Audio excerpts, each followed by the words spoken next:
Tahukah kamu, ada seseorang yang salatnya banyak, puasanya tidak pernah putus, tapi dia tetap masuk neraka. Bukan karena maksiat, tapi karena hatinya rusak.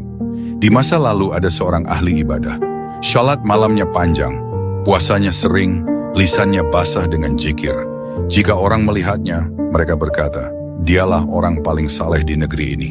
Dan dia pun mulai mempercayainya.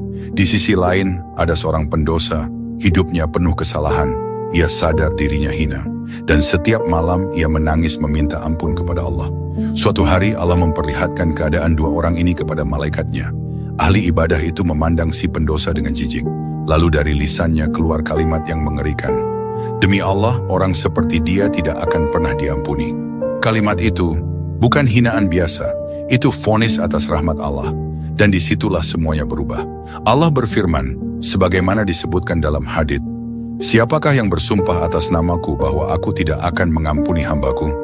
Lalu Allah berkata, aku telah mengampuni dosa orang itu, dan aku hapus seluruh amalmu. Selesai. Puluhan tahun salat, ribuan rakaat, air mata di sepertiga malam. Hancur.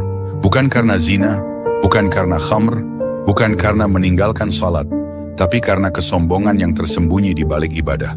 Ahli ibadah itu lupa satu hal paling penting. Ibadah bukan bukti kita mulia. Ibadah adalah tanda kita butuh ampunan. Ia merasa amalnya menjamin keselamatan. Ia merasa lebih tinggi dari orang lain. Ia lupa bahwa surga bukan milik orang yang banyak ibadah, tapi milik orang yang dirahmati Allah. Rasulullah SAW bersabda, tidak akan masuk surga orang yang di dalam hatinya ada kesombongan, walau sebesar biji sawi. Kesombongan tidak selalu muncul dalam bentuk harta. Kadang ia bersembunyi dalam bentuk merasa paling benar, merasa paling taat, merasa orang lain pasti celaka. Dan itu jauh lebih berbahaya, karena orang bermaksiat masih merasa butuh Allah. Tapi orang yang sombong merasa tidak butuh ampunan. Hari kiamat nanti banyak orang terkejut, bukan karena dosanya terlalu besar, tapi karena amalnya tidak diterima, karena hatinya rusak. Maka jika hari ini kamu salat, jangan merasa aman.